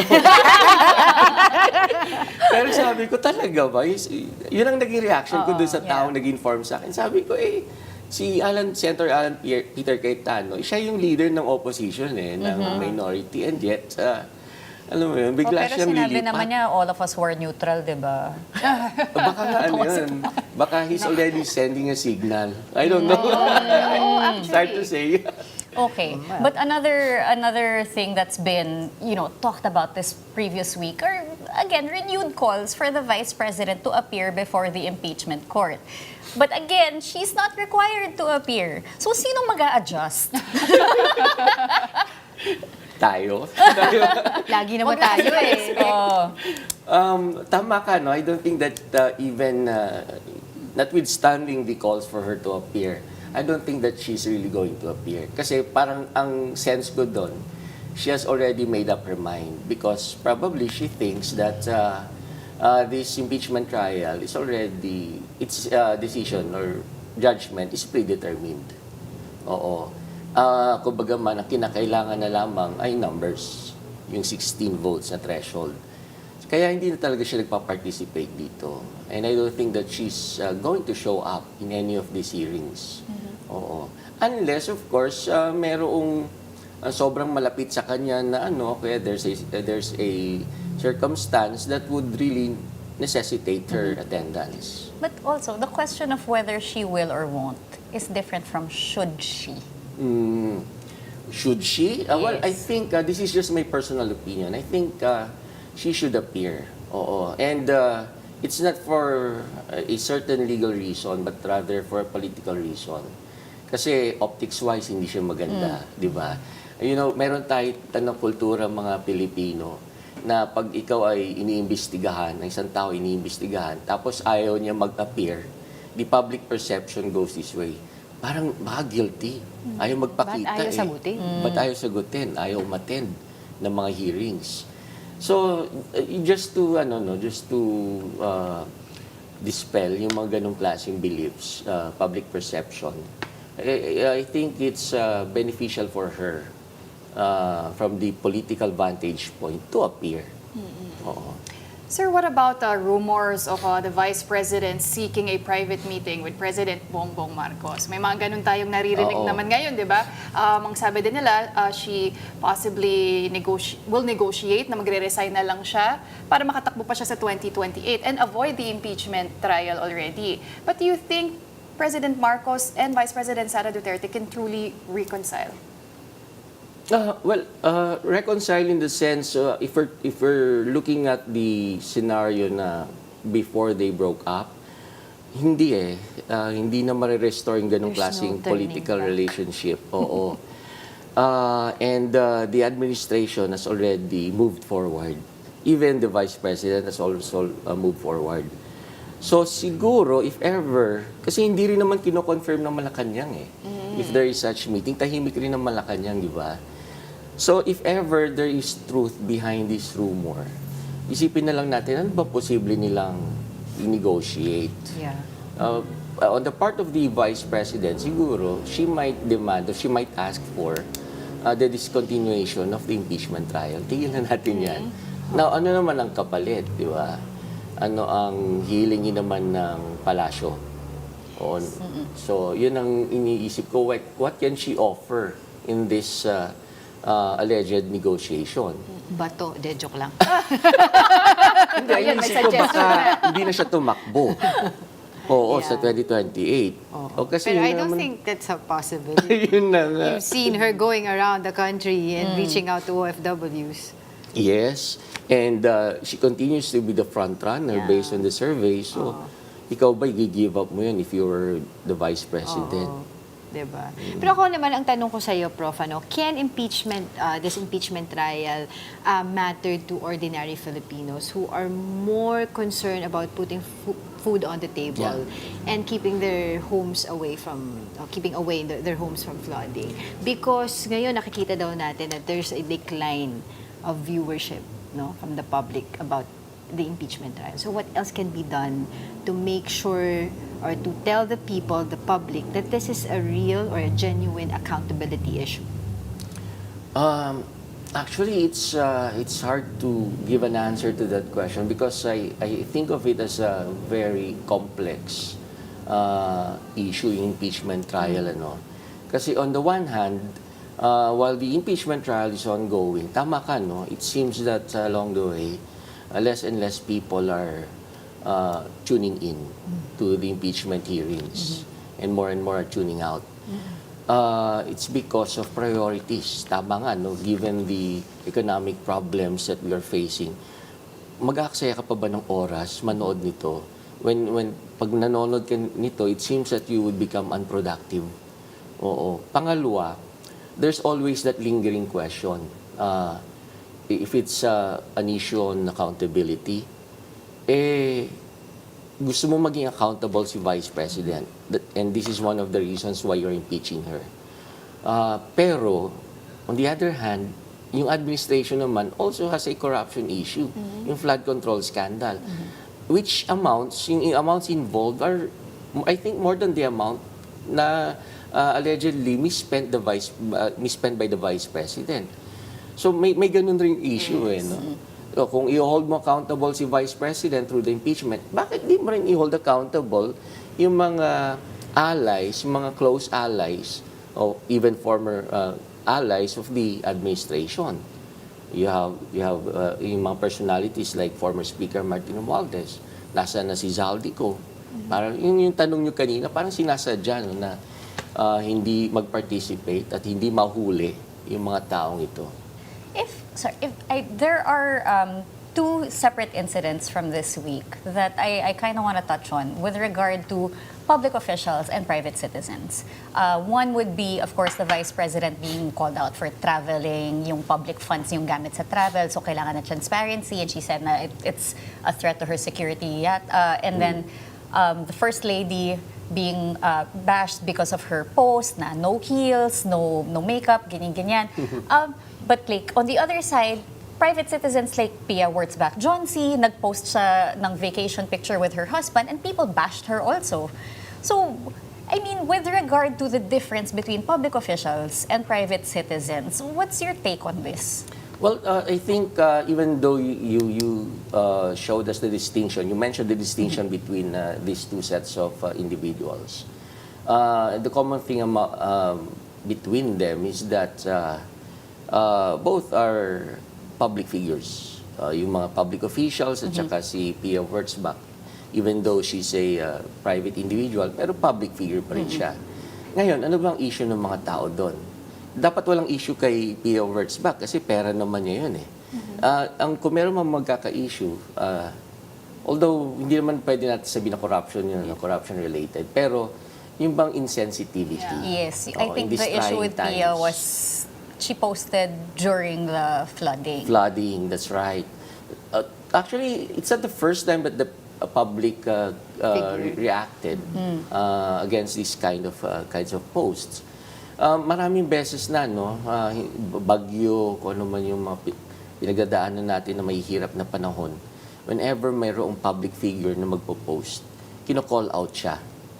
So I think this is just another incident or incidents of the same kind of thing. All right. Well, we wish we had more time to dissect all the political developments. Next week na lang po Balik ulit. ka na. Thank you very much for joining us this morning. That was political analyst Professor Dennis Coronacion. Thank you, sir. Thank you. Detail na Saan ka punta, sir? Holiday kasi ngayon. Okay, but please don't go away because we still have more matters to discuss after this quick break. Keep it here on One News.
Good morning. You're still watching Morning Matters here on One News.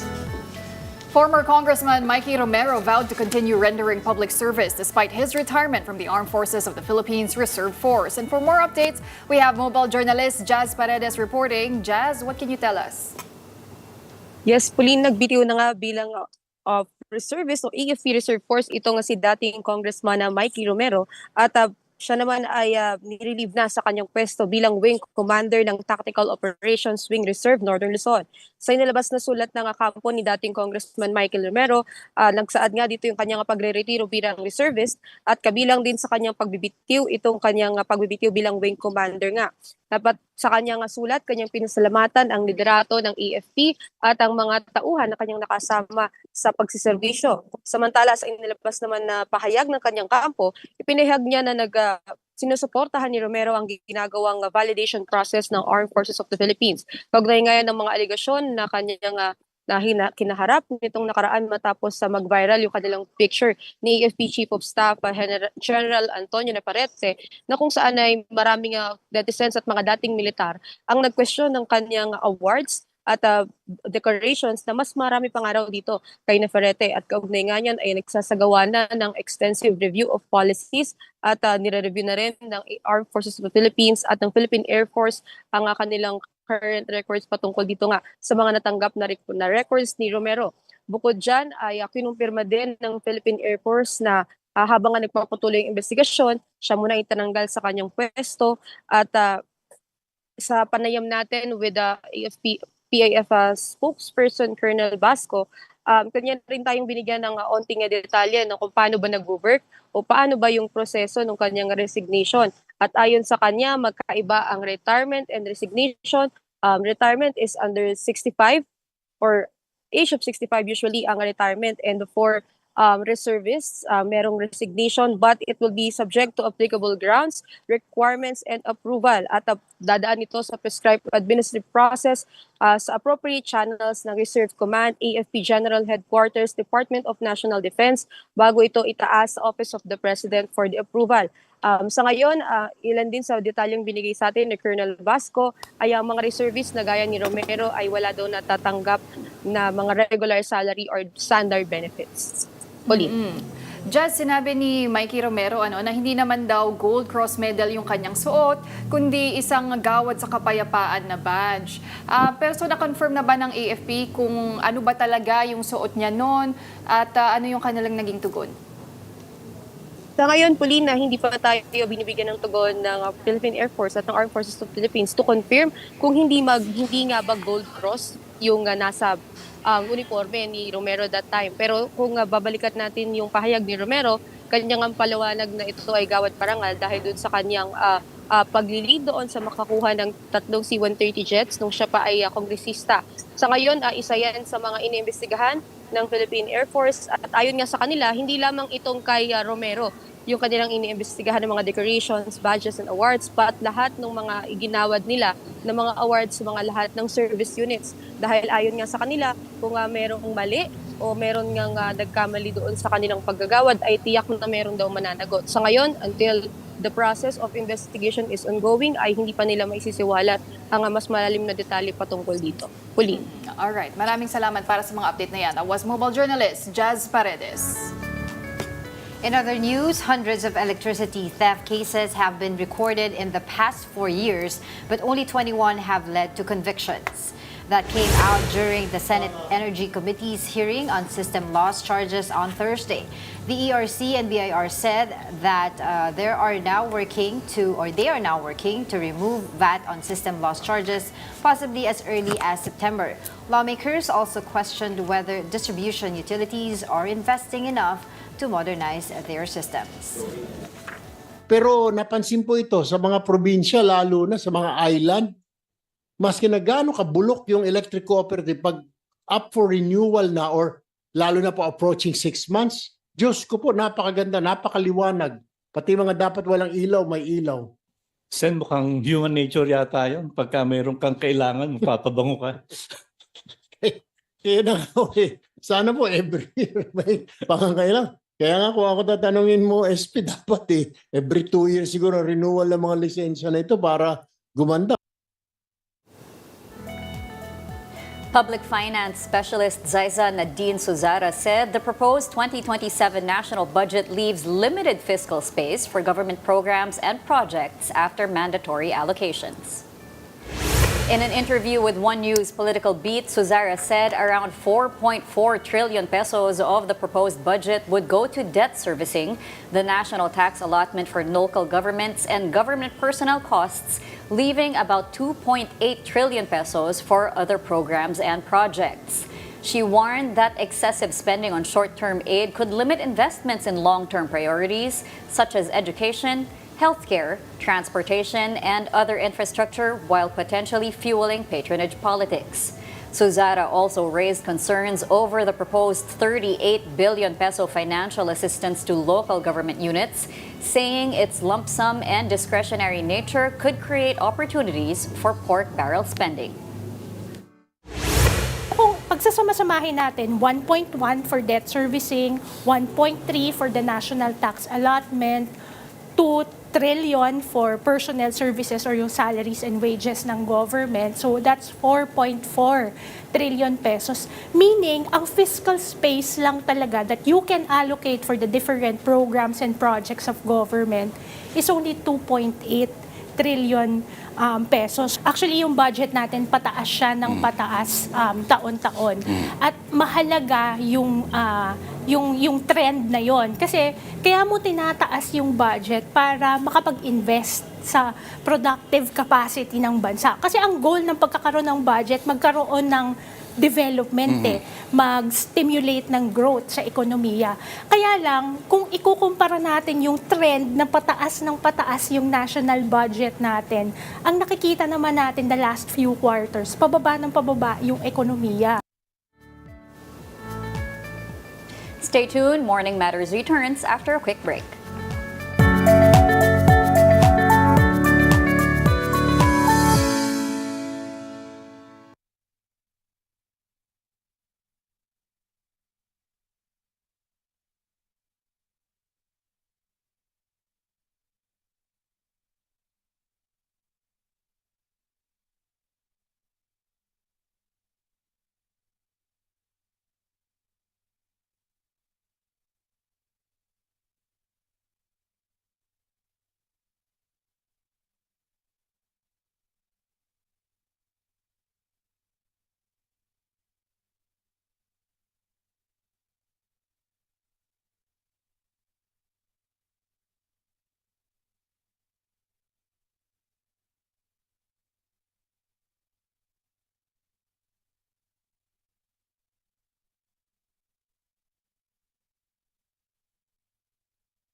Good morning. You're still watching Morning Matters here on One News. The combined effects of tropical cyclones Luis and Maymay and the southwest monsoon have left 29 people dead, 19 injured, and 3 missing. Benguet recorded the highest number of fatalities at 15, mostly due to landslides. More than 1.8 million families, or around 6.5 million people across 11 regions, were affected by the weather disturbances. Government assistance provided so far is valued at around 95.8 million pesos. Now, whenever floods occur or severe disasters strike, Filipino resilience is always highlighted. But where do we draw the line so that Filipinos do not end up being taken advantage of? And joining us now is Mark Angelo Sanchez, Senior Lecturer at the University of the Philippines Department of Sociology. Good morning, sir, and welcome to Morning Matters. Hi, magandang umaga sa inyong lahat at salamat sa pag-imbita sa akin para i-discuss ang napaka-importanting topic na ito sa Morning Matters. Napaka-importante talaga, sir, no? Kasi it's that time of the year na naman na pinag-uusapan natin tong Filipino resilience. Alam mo, sir, itong word na resilience, actually maganda dapat yung definition yan, di ba? It's supposed to mean na we are adaptable, we are persevering. Pero dito sa Pilipinas, parang naro-romanticize siya. It becomes an excuse for government officials to be incompetent. Pero let me start off first, sir, na bakit nga ba nagiging reflex nating mga Pilipino na kapag may sakuna, ngumingiti pa rin po tayo? I will support your first statement about the definition of resiliency kasi parang misnomer na nga siya talaga ngayon na wala nang value yung term ng resilience. Kasi resiliency means the ability of a community or individual or a group of people to bounce back from big changes or mga disasters or hazards. Pero makikita naman natin sa communities natin that they don't become stronger after that. Nakikita natin na maraming pamilya na wala ng tahanan, wala ng buhay, and it's no longer resiliency eh. And makikita natin na yung reflex or yung basic instinct ng mga Filipinos about laughing about this or smiling about this disaster or after the disasters, even during disasters, nakikita natin sa social media, is a product of conditioning na sobrang sanay na sila sa mga ganitong klaseng sitwasyon. And the only way to cope with these disasters is yung pag-smile na lang. And it's a difference na masaya talaga sila na wala na silang choice kundi maging masaya dahil ay na lang yung option nila. So it's a very, I think di na dapat term ang resilience dyan. I think it's exploitation na talaga ng ating government structures, ability of Filipinos to quote-unquote adapt sa mga ganitong klaseng situations. Oo. So parang ang nangyari po ba dito, sir, ay dahil nga masayahin, nag-a-adapt talaga ang mga Pilipino, ginawa po itong excuse ng mga politicians, sa mga government officials natin not to do their jobs. Tama po ba yun? I mean, I think the government is doing their jobs naman. I'm not going to exclude their efforts naman to somehow fix these issues. But makikita natin na it's below the bare minimum of what they're going to do, what they're supposed to do sa mga communities nito. Makikita natin ang first basic response ng ating government is very reactionary. Ano pinakamaganda example niyan? Puro ayuda. Tapos gagawa sila ng mga, for example, yung existing corruption scandal na flood control, gagamitin nila 2022, 2023, pinagmalaki ng government. Then, nung bumaha, na lumabas yung issue ng flood control, which is another dictionary response. Hindi natin nakikita yung mga proactive or mga preventive measures in trying to solve these issues. And kung gagamit tayo ng theory, makikita natin na it's a part of it's really part of a structure na kung saan nagbe-benefit yung mga politicians because when they give ayuda, merong sense of utang na loob yung mga Filipino sa mga local politicians pag nakikita nila sila yung nagbibigay, even though public funds yung nagbibigay sa kanila ng mga ganitong klaseng quote-unquote mga ayuda. So, nasaan yung mga nasaan yung mga preventive measures? For example, dito sa apartment ko, 2 days ako na stranded dahil sa baha. I live in Pasig. So, I think last year din naman bumabaha ng ganito dito, but ngayon bumaha na. So, there's structural issues when it comes to these problems. At ang pinaka-primary response lagi is ayuda. Even though kailangan ng mga communities, ay hindi na bumaha o bawasan yung pagbabaha. Sir, also when it comes to yun na nga, yung baha, yung mga nangyayaring flood control issues, we also need to make the distinction. How much of it is the government and how much of it is us? So in the line of thinking of, regular Filipino citizens, ano yung mga kailangan natin pagmasdan? Ano yung kailangan natin gawin as compared to what the government also needs to do? Okay. That's actually a very good question. And sa mga students ko lagi ito yung pino-point out. Mayroon namang ability ang mga Filipinos or tao in general to distinguish what is a public issue at sa mga personal troubles natin. As a sociology, tinatawag namin dyan is yung sociological imagination. Now, para ma-differentiate natin yan, maganda makita ng mga Filipinos that there are certain issues na labas sa control nila. For example, ang pagbabaha. Matawag natin public personal trouble lang yun pag ikaw lang ang bumaha. But when we see communities, a lot of cities are being flooded na, then there are existing structural issues para sa pagbabaha na ito. Kasi sabihin natin may personal responsibility naman talaga yung mga Filipinos, for example, sa pagtatapon ng kanilang basura. And I agree, meron personal responsibility. But meron ba tayong maayos na dump site? Meron ang LGU pa may maayos na mga waste management system? For example, meron tayong isang LGU na na-issue na yung basura nila, tinapon nila sa isang ancestral domain ng mga AITA. So makikita ba, meron ba tayong mga existing structures for people, ay may induce ang mga people to actually throw their garbage sa mga tamang basurahan. Makikita natin, karamihan ng mga garbage system dito, tinatapon lang sa kalsada, then may dadating ng mga workers para yung mga basura itapon sa isang lugar. Hindi naman natin alam kung saan napupunta. Ang magandang example nga dyan is yung tingi culture ng when it comes sa consumerism natin. Bakit dito sa Pilipinas ay usong-uso yung mga tingi? Puro plastic yan, puro plastic kasi walang capacity yung mga Filipinos to buy in bulk. Kaya puro tingi, puro sachet, puro mga ganyan kasi ayun yung capacity ng karamihan ng mga Filipinos para sa kanilang everyday na buhay. So, sa amin kasi for example, sociology, isang mga primary framework yan is yung structures, shapes, behavior. Kasi for example, meron tayong mga Filipinos sa pumunta ng ibang bansa as tourists, hindi sila nagtatapon ng basura sa mga kalye dun. Kasi strict ang enforcement nila sa kanilang mga waste policies. Dito sa Pilipinas, na-structure na yung behavior na kung saan, dahil wala namang maayos na basurahan dyan, marami talagang mga hindi ko naman gina-justify, but makikita natin yung logic na kung saan may mga tao talaga na kung saan na tinatapon yung basura nila. So it's still a structural issue and not a personal trouble na dapat lang tignan kasi there are issues na kung saan nabigyan na ng control ng mga individuals. Structures, shape, behavior. So, kung gusto po natin i-address yung ganito kalaking problema, where should it start? Kasi, sir, di ba tama rin na meron naman din po tayong accountability din sa ating part na gawin din natin yung responsibility natin na hindi pwedeng puro iasa lang natin sa gobyerno. Huwag din tayo puro kasalanan nila, pero nagtatapon pa rin tayo kung saan-saan, di ba? Yung pag-consume din natin, hindi na rin siya makapag-cope dun sa capacity ng gobyerno to have proper waste management? Well, when it comes sa idea ng, ang pinakamagandang kasi dito is asking for accountability talaga. We have many Filipinos suffering dahil specific month ng rainy season talaga expected na mga Filipinos ng babaha. Pero may certain underlying issue na kung saan na parang hindi nag-ask for accountability kasi nabuo yung framework na kung saan wag dapat umasa lagi sa government, but we pay our taxes.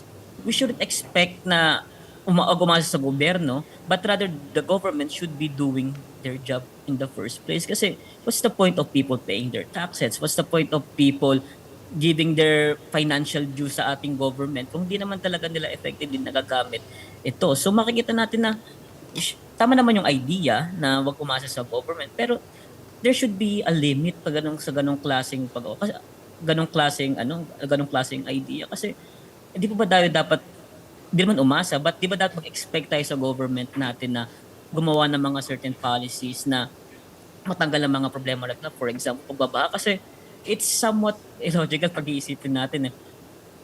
Alam mong Filipino, pag alam mong may experience sa baha at alam ng mga politicians na laging bahain sa Pilipinas. So, at given point in time, dapat na-realize na nila na ay dapat isolve natin ang baha eh. Pero bakit hindi nangyayari yung ganitong klaseng solutions?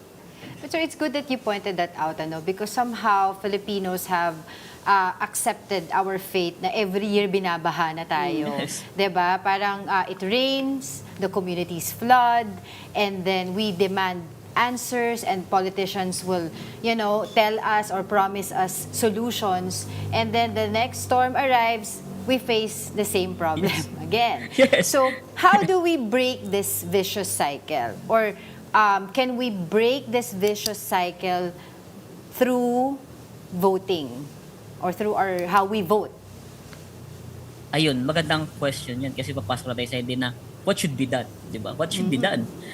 Ito na ba talaga ang fate ng Filipino sa tanggapin na lang ang bawat baha sa Metro Manila or sa kung anong part ng bansa? Of course, hindi. At makikita naman natin na may strong movement for that. Kasi even the power to vote ay shape yan ng mga structures natin. So, ano na dapat gawin? Education.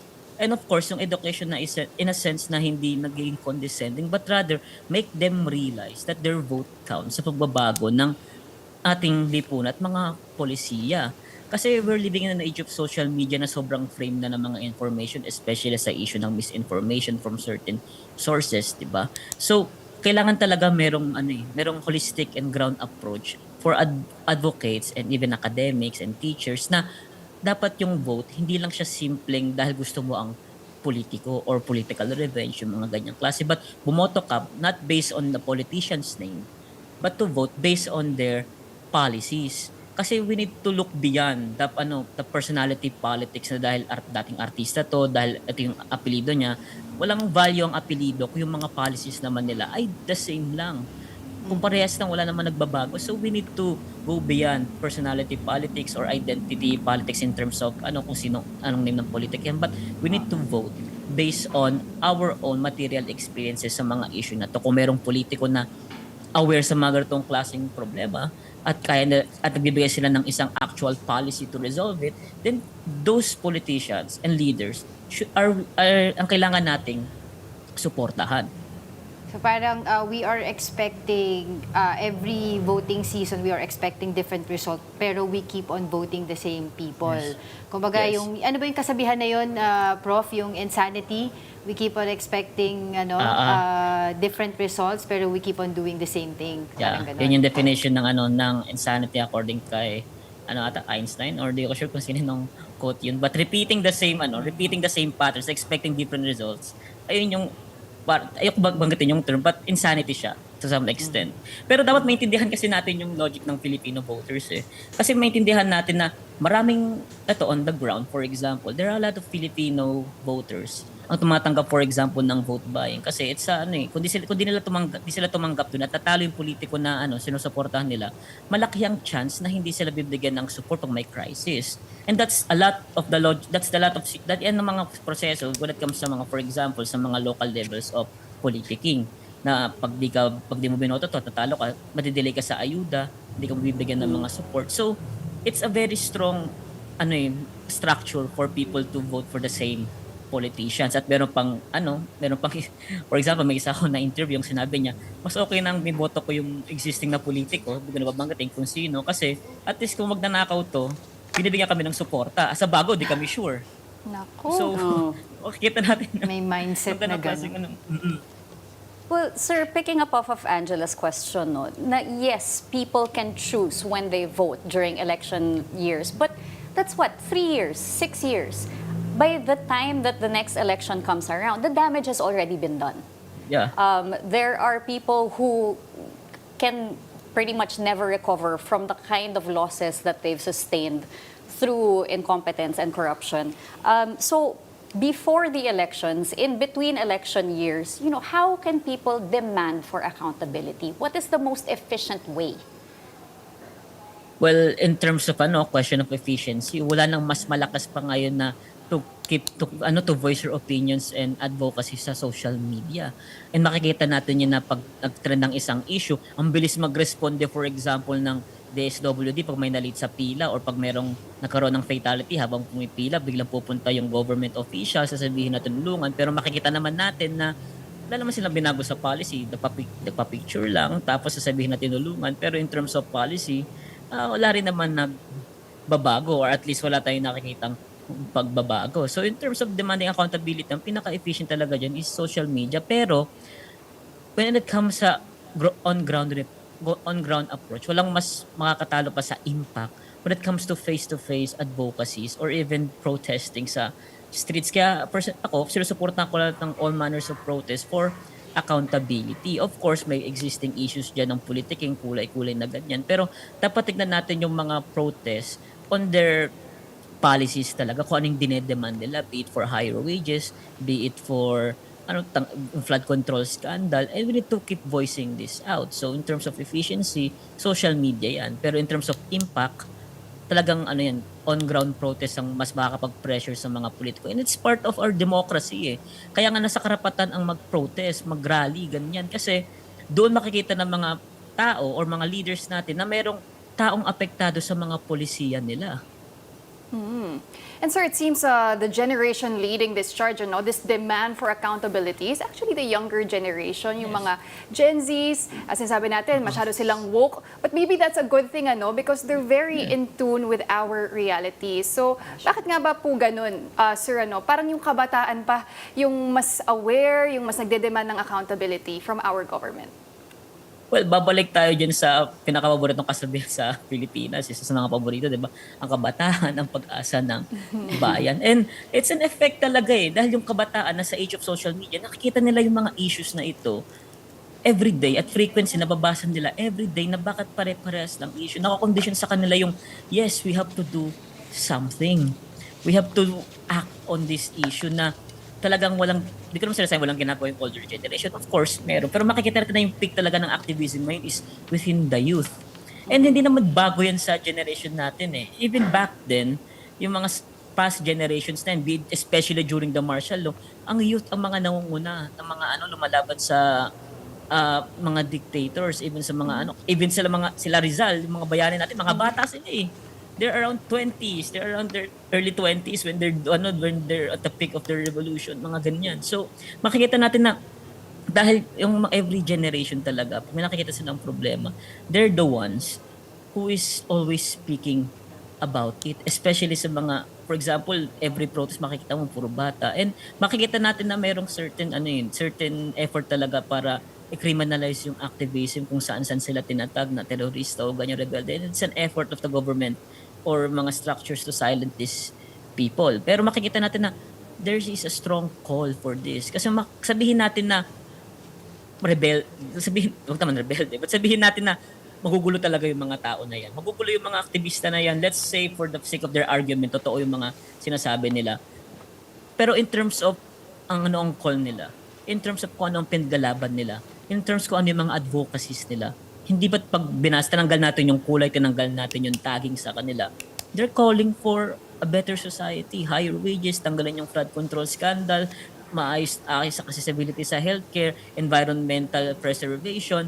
Pag tatanggalin natin yung kulay dyan, they're advocating for a better future. Diba? So, we should be more supportive kasi if the relatively older generation won't do it, then at least they should speak up and support these people, and they shouldn't invalidate their struggle and their efforts just because they're young.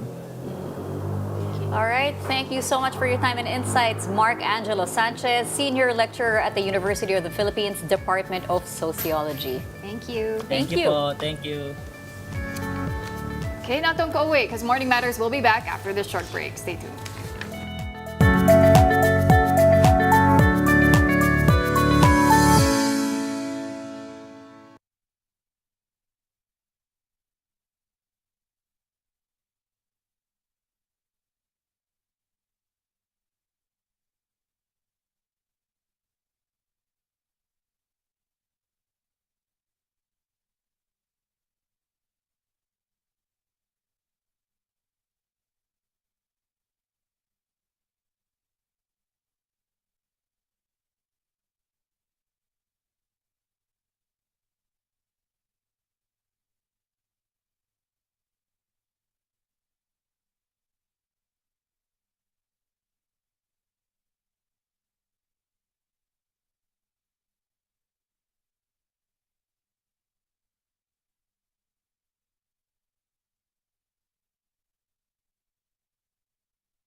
morning. You're still watching Morning Matters here on One News. All right, now that's it for today's news. But before we go, we're going to talk about our key takeaways. And I wanted to ask this to Angela because she's a Sabi kayo teacher, dyan. she's an educator. Pero napapansin mo ba sa students mo na, ay, napakaganda kasing profesora nito. Hinotseat ako din. Joke lang. Ano yan? Napapansin mo ba sa students mo na parang mas nga sila? They're very Vocal. opinionated, very vocal ang mga youngsters. And you have to remember, these younger generation also have put yung mga politicians in power this last election. Correct. Like sila, Senator Kiko Pangilinan, Senator Bam Aquino. So talagang yung sila, very opinionated. And even in class, kapag tinanong mo sila about current events, they're very into it. Alam nila, updated sila doon sa nangyayari dito. And ganyan sila, medyo allergic din sila sa resilience na word. Pero like kung sinasabi sa kanila yan, it's not a bad word actually. It's a good word. Ang ganda nga niya sa Tagalog, katatagan, di ba? To be able to come out strong, di ba? And ready for everything. Pero ang dapat sabihin natin dito, hindi masama yung salita na yun. But ang pag-usapan natin dito is yung papaano natin kakalampagin yung gobyerno para gawin nila ng maayos yung trabaho nila. And as well as yung na-point out mo rin kanina, doing our own share of responsibility. Yun na nga. Like the past few years, diba, we've seen people who are already very allergic to the word resilience. I think you're very allergic to it. Honestly, like I really pay attention to who calls Filipinos resilient, especially with government officials. Na parang, teka lang, like, it's either you're using it as a cover-up for inefficiency, incompetence, or corruption. But as Angela pointed out, resilience is a very good thing. But also, why are we resilient? How did we become resilient? What pushed us to become resilient? I'm gonna tie this into when people tell me, you're so strong, cancer survivors. Because we had no choice. It's the same thing What else can we do, di ba? Diba? Like, alam nga namang bumigay lang ako. It's the same thing for Filipinos going through, flooding every year. It's because they have no choice. They have to survive. Sabi nga ni Professor, di ba, tama na yung resilience, it's exploitation. It's exploitation at the end of the day. So, it's a wake-up call, but we're now heading into the weekend. Hopefully, all of you are staying safe and dry. We're gonna have good weather conditions from today until tomorrow, pero baka by Sunday, mag-uulan po ulit. And then sa younger generation, today is holiday, but let us not forget also why it is holiday today. It is the commemoration of the assassination of late Senator Ninoy Aquino, who is, who was the primary face of the opposition against the dictatorship of Ferdinand Marcos Sr. All right, weekend! Hello, Friday! Happy Friday! That wraps up today's episode of Morning Matters. I'm Angela Lagosad Castro. We hope we've given you just the right start to your morning. Our floor director, Marie, is already dancing with joy. I'm Cheska Letoncala. Let's make the day matter. I'm Pauline Verzosa, and we'll see you again on Monday. Mind you, we love our jobs, but we need to rest as well. Kapatid, we are One News. Your side. All the time.